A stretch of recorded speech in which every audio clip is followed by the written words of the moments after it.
Arkafune kam jirtu kabajamtoota daawwattoota guulallee miidiyaa Neetwoorkii odeessaalee keenya kan guyyaa irraa qabannee jirra. Qopheessee dhiyeessuun kan sin faana turu wana bunnoo wabeekoti. Isinis hanga xumura sagantaa kiyyaatti akka na faana turtan kabajaan isin affeera.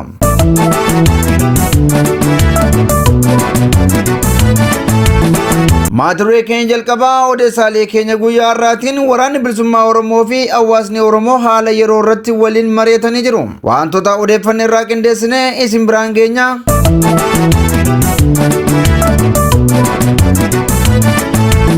Odeessaalee keenya kan birootiin biyya Kanaadaa magaalaa Edmontonitti hiriirri balaaleffannaa ajjechaa qaruuwwan siyaasaa Oromoo irratti xiyyeeffate kan qondaaltonni olaanoon mootummaa Kanaadaa irratti argaman hawaasa Oromoo kaaba Albertaatiin adeemsifamee jira. Kanas qindeeffanneerraa kan isin biraan geenyu ta'a. Gama biraatiin godina Arsii aanaa Roobee Didaa keessatti shororkaa waraanni mootummaa uummata nagaa irratti geggeessaa jiru itti fufuunis jiraattonni himaniiru.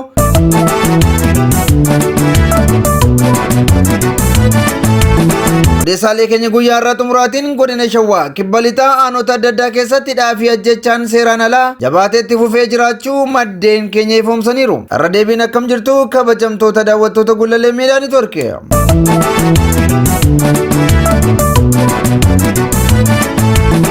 Waraanni bilisummaa Oromoo fi hawaasni Oromoo haala yeroo irratti waliin mari'atan. Baroota hedduuf roorroo mootummoota gita bittaa jala kan ture uummanni Oromoo hanga har'aatti illee ajjechaa fi gidiraan sababa oromummaa isaatiif isa irratti taasifamu irraa hin dhaabbatin jira. Jaarraa 21ffaa keessas qabsoo hadhooftuu taasisuun mootummaa abbaa irree yaadigiin kan fonqolchee uummanni Oromoo firiin qabsoo isaa garee kara deemaa irratti kufuun gochi gara jabinaa baroota dheeraadhaaf isa irratti raawwatamaa ture akka itti fufuuf carraa banee jira. Kufaatii yaadig booda haara galfii baafachuuf kan dheebote uummanni Oromoo garee maqaa Oromoo himatuun akka bineensaatti mataa keessa rukutamee ajjeefamaa jira. Gochi kun farra Oromoo fi Oromummaa ta'uusaa kan bareen waraanni bilisummaa Oromoo sabichi qabsoo bilisummaa isaaf taasisu akka itti fufu akeekkachiisuun ofiifis dhiibbawwan siyaasaa fi olola maqaballeessii hedduu dandamachuun falmii eegalee jira.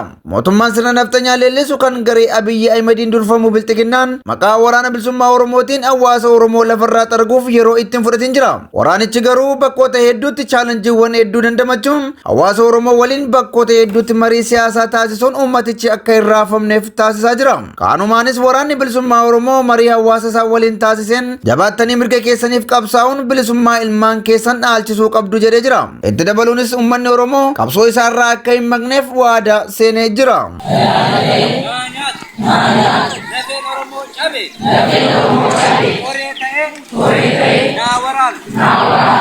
Wadah senen, wadah sabajit, wadah nama Kenya jit.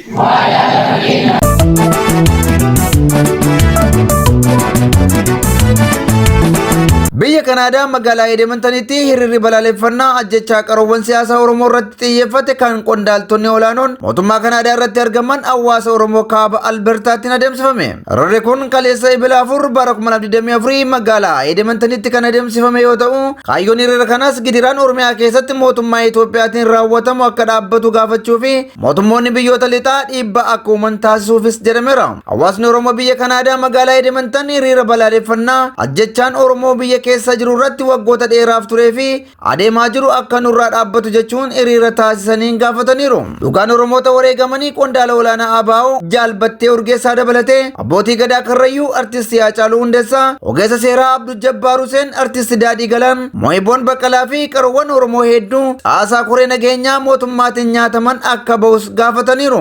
Qondaaltonni ABO waggootaaf yakka tokko malee yeroo manni murtii bilisa isaan baasee jirutti humnoota nageenyaatiin mana hidhaa keessatti dararaman akka gadi lakkifamaniifis hiriirtonni biyya Kanaadaa kun gaafatanii jiru. Waraanni mootummaan guutummaa Oromiyaa keessatti guyyoota 40f jechuun labsame uummata nagaa ajjeesuu, hidhuu fi shororkeessuu akkasumas qabeenya hawaasaa mancaasuu fi saamuus nurraa dhaabbatu jechuun gaafataniiru. Dhaabbileen mirga dhala namaaf falman Oromiyaa keessatti wantoota raawwatamaa jiran hordofuu akka qabaniifis waamicha taasisaniiru. Hirmaattonni hiriira kana Oromiyaa keessatti nageenyi bu'ee hawaasni keenya qabeenyaa fi lafa isaa irratti maatii isaa waliin tasgabbiin akka jiraatu barbaadu barbaana jechuunis gaafataniiru. Qondaaltonni mootummaa Kanaadaa hiriira nagaa kan ajjechaa fi gidiraa Oromiyaa keessatti deemaa jiru balaaleffatu kana irratti hirmaachuun ergaa isaanii taasisanii jiru.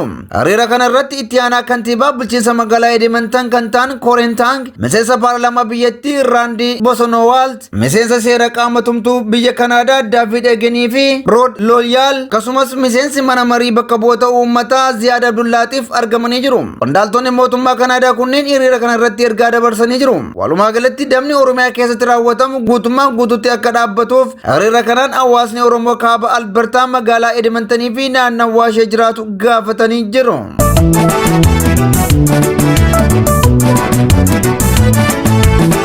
Godina Arsii aanaa Roobee Diidaa keessatti shororkaa waraanni mootummaa uummata irratti geggeessaa jiru itti fufee jiraachuu himame. Aanaa Roobee Diidaatti nama nagaa maqaa ergamaa wabooti jedhuun qabanii hidhuun itti fufee jira kan jedhu maddeen keenya tibbana namni maqaansaa Abdurrahmaan kan magaalaa Adaamaa jiraatuu fi dhalootaan Roobee Diidaa ganda Mararoo Sibee ta'e maatii isaa dubbisuuf deemee qabamee hidhamuu maddeen keenya himaniiru.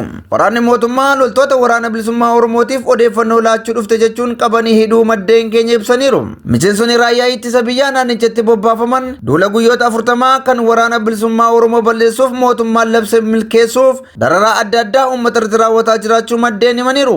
Haaluma wal fakkaatuun Arsii aanaa Sirkaa naannawaa magaalaa Xaareetaatti humnoonni fiinxaleeyyii faannoo mootummaan dhoksaan Oromiyaa keessatti ijaare haleellaa sanbata kaleessaa namoota nagaa irratti fudhatanii namoonni nagaa 5 ajjeefamuu fi 2 mo'achi buuteen isaanii dhabamuu maddeen GMN'if himaniiru. Namoonni ajjeefaman Muhammad Hussein dhalataa ganda Heellaa Hareexaa, Muhammad Araabaa magaalaa Hereetaa ganda Duwwaa tokko, Ahmad Haji Kadirii fi Umar Diiboo dhalataa ganda Gallabee Amajaa, Sufiyaan Muhammad dhalataa ganda Biroo fi Callee yoo ta'an kaleessa leellaa humni fiinxaleessaa Amaaraa faannoo deeggarsa mootummaatiin naannichatti ijaarame fudhateen ajjeefamaniiru. Namoonni 2 immoo hanga oduun kun qindaa'etti bakka isaan bu'an hin beekamin jira. Gareen fiinxaleessaa faannoo godinaalee Oromiyaa garaagaraa keessatti ijaaramuun haleellaa raawwachuus itti fufaniiru. Mootummaa naannoo Oromiyaa shaneenaaf balleessu jechuun garee faannoo kana ijaaruun deeggarsa seeraa fi meeshaa taasisaa fi akka jiru maddeen keenya godinaalee Oromiyaa garaagaraa himaniiru.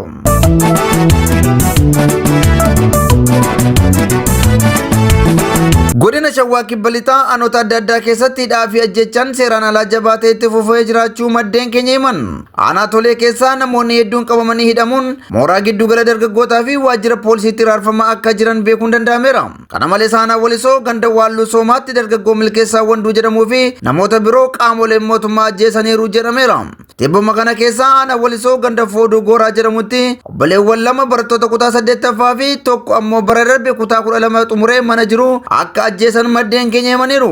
Abbaan ijoollee ajjeefaman lamaanii fi obboleettiin isaanii yeroo sana loltoota mootummaan rukutamanii yeroo ammaa hospitaala Walisootti yaalamaa akka jiranis beekuun danda'ameera. Torbanuma tokko keessatti magaalaa Walisootti dargaggoota 4 ajjeesuun reeffa isaanii gataniirus jedhameera. Dargaggoo Milkeessaa Wanduu jiraata aanaa Walisoo ganda Waalluu Soomaa daandii gubbaatti rasaasaan miila isaa rukutanii erga qabanii gaafasuma galgala ajjeesanii naannoo Fooduu Gooraa jedhamutti reeffa isaa gataniirus jedhameera. Akkasumas godinuma Shawaa Kibba Lixaa aanaa Toleetti uummanni jumulaan hidhamee dararamaa jira jechuun maddeen keenya naannichaa ifoomsaniiru. Obbo Zarihuun Biiftuu, Dassaaleny Taaddasaa, Addasaa Itichaa, Caalaa Ayyaansaa, Yoobsan Baacaa, Nugusee Mul'isaa, Caakkaa Isheetuu, Addunyaa Kuushaa, Ambaasaa Taaboraa, Ashanuu Taaboraa, Guutaa Daggafaa, Bushuu Gaaddisaa kanneen jedhaman kunneen mooraa oolmaa dargaggoota magaalichaatti hidhamanii akka jiran beekuun danda'ameera.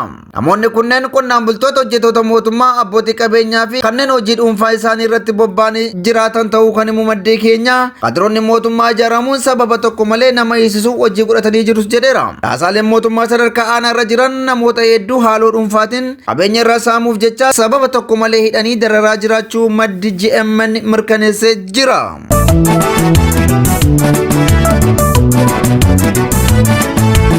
Hayyani kabajamtoota daawwattoota Gullallee Miidiyaa Neetwoorkii odeessaaleen keenya kan guyyaa irratti qabannee kanneen hangasii turanii qopheessee dhiyeessuun kan isin faana ture ana bunnaa waa beekooti. Asanis qophiileen keenya yeroo hundumaa akka isin bira gaaniif toora YouTube Gullallee Miidiyaa Neetwoorkii subscribe, share, like gochuu hin dagatinaa isiniin jenna. Waan sana daawwattaniif galatooma.